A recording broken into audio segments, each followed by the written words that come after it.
AP with the L. I hope y'all doing well. Welcome back to a brand new video here on the channel. If you are new, I'd ask you to please go ahead and hit the big red sub button down below. It takes a couple seconds every time, helps grow this channel, and it's completely free. So if you could do that for me, I'd really appreciate it. So thank you.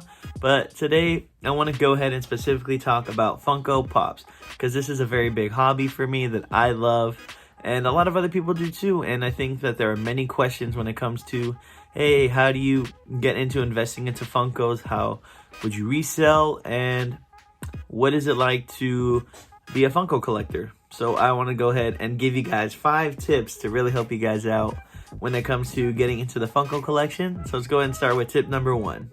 Okay guys, so for tip number 1, I'm going to go ahead and say is know that if you are going into this knowing that you want it to be a hobby, or if you're trying to make a profit, then go ahead and find Funkos that you really want to invest in. Because for me personally, I like Marvel, DC, sports, Disney, ad icons. So let's say, okay, then I specifically would want to look for superheroes, movie characters, brand name characters, etc. Because those are the ones that I personally like, right, as a hobby. Then okay, then those are the ones I want to search for to invest in. And if you're going for resale, look for the ones obviously that you can make profit off of when it comes to margins. Because if you're able to buy a Funko for $10 but it's worth $40, then you just made 4 times the amount of profit by only spending $10.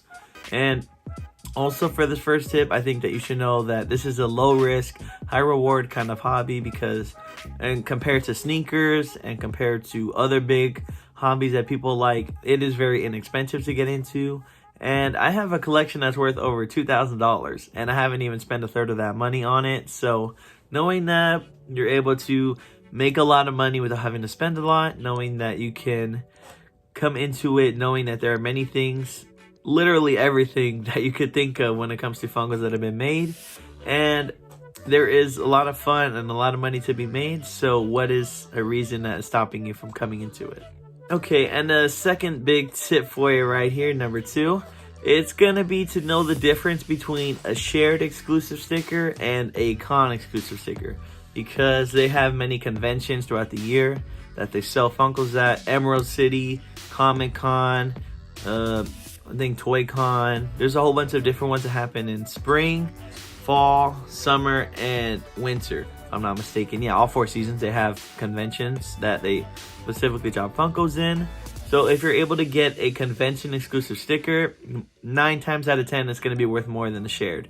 Because if you get a convention exclusive sticker, those are very limited compared to the shared retailers, because the shared retailers are going to get them a lot more. So their value is obviously going to decrease, right? Because if there's more of those compared to the convention ones, then there's going to be less money to be made off the shared sticker versus the convention sticker. And me personally, I did not know this going into it. So I was able to find some shared stickers that are very cheap, and I'm like, okay, they go for a lot of money, right? But when I looked into it and I went ahead and fact checked everything, I actually lost money when I bought them, because I kind of paid a little bit too much for them, and that was my fault. So go ahead and please know the difference, and also double check everything when it comes to the shared versus the shared and the con exclusive stickers, because that is very important.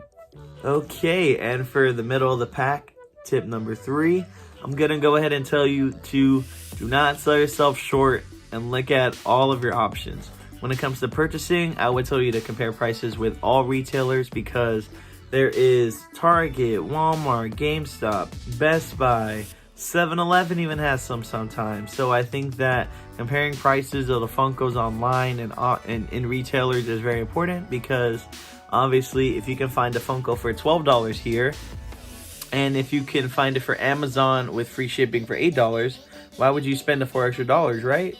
I mean, you shouldn't mind waiting a day or 2 to get it if you have Amazon Prime, free shipping.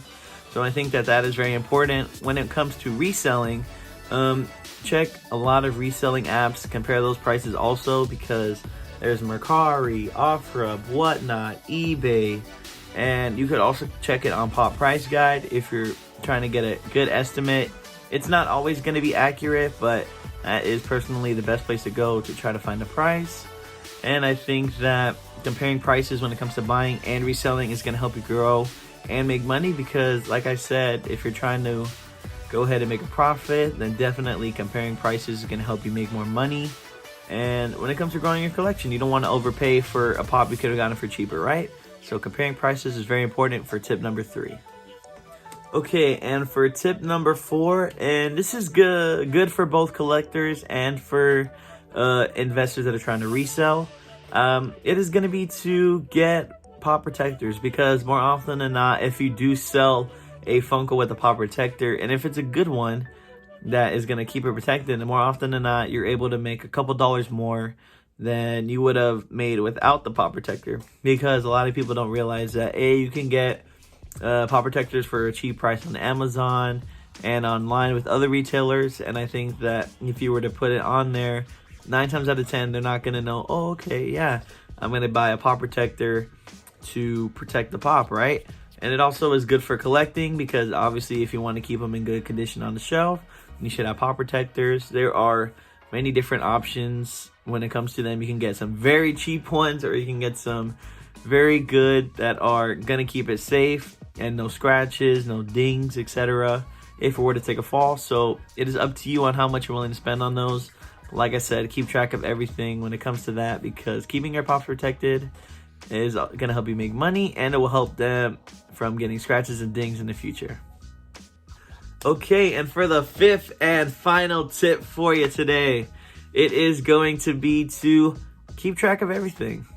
Just keep track of it, because when it comes to growing your collection, you want to see how much you're making, how much it's going to continue to grow in value.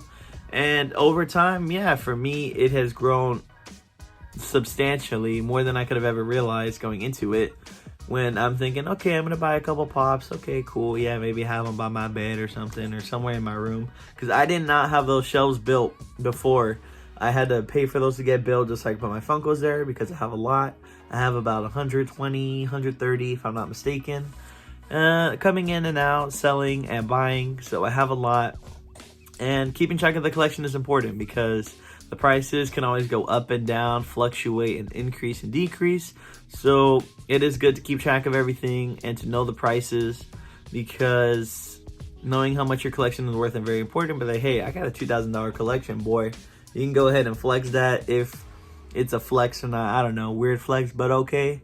And I think that it is very important to know how much you've made over time, because if you're buying pops for $10 each, and if you're able to have 100 and having it be worth $2,000, but not having to spend that much money whatsoever, is very nice, because hey, you made a lot of profit. You know that going into it, it is making you money, and as more and more time goes on, and if they get vaulted, it is going to continue to grow in value. So I think keeping track of your collection and checking the prices when it comes to how much they're going to fluctuate, increase and decrease is very important, and I think that it will definitely help you in the long run.